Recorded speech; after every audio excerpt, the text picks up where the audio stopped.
സർക്കാർ വെളിച്ചെണ്ണയായ കേരയ്ക്ക് റെക്കോർഡ് വിലക്കയറ്റം. ഒരു ദിവസം കൊണ്ട് 110 രൂപ വർദ്ധിച്ച് 529 രൂപയാണ് 1 ലിറ്റർ കേര വെളിച്ചെണ്ണയുടെ വില. ഒരു മാസത്തിനിടെ ഇത് 4ാം തവണയാണ് കേര വെളിച്ചെണ്ണയ്ക്ക് വില കൂട്ടിയത്.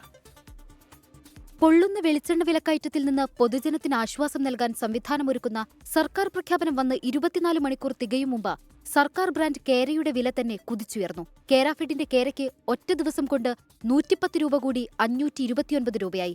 നാടൻ വെളിച്ചെണ്ണ ലിറ്ററിന് 420 മുതൽ 480 രൂപയ്ക്ക് കിട്ടുമ്പോഴാണ് സർക്കാർ സ്പോൺസേഡ് കൊള്ള. ജനങ്ങളുടെ പേരും പറഞ്ഞ് ജനങ്ങളെ പറ്റിക്കുക. എല്ലാ സാധനത്തിനും വില കൂടല്ല. സാധാരണക്കാരന് ഇവിടെ ജീവിക്കാൻ പറ്റാത്തൊരവസ്ഥയാണ്. ഗവൺമെന്റ് ഇടപെടണം. സാധാരണ ആൾക്കാർക്ക് ഏറ്റവും ബുദ്ധിമുട്ടല്ലേ ഈ സമയത്ത് ഇങ്ങനെ വില കൂടുക. പിന്നെ മഴയുടെ സമയം, എല്ലാവർക്കും ജോലിയില്ലാത്ത സമയം, ആ സമയത്ത് വില കൂടുന്നത് എല്ലാവർക്കും ബുദ്ധിമുട്ടാണ്. ഓണക്കാലമാണ് കേരയുടെ കോളുകാലം. 2500 ടണ്ണാണ് ഓരോ ഓണത്തിനും വിറ്റഴിയാറ്. ഭയങ്കര കഷ്ടമാണ്. ഇപ്പൊ വെളിച്ചെണ്ണ മേടിക്കാനായിട്ട് പേടിയാവുക. ഇങ്ങനെ പോയി കഴിഞ്ഞാൽ ഈ ഓണമൊക്കെ ആകുമ്പോഴത്തേക്ക് എന്ത് ചെയ്യും?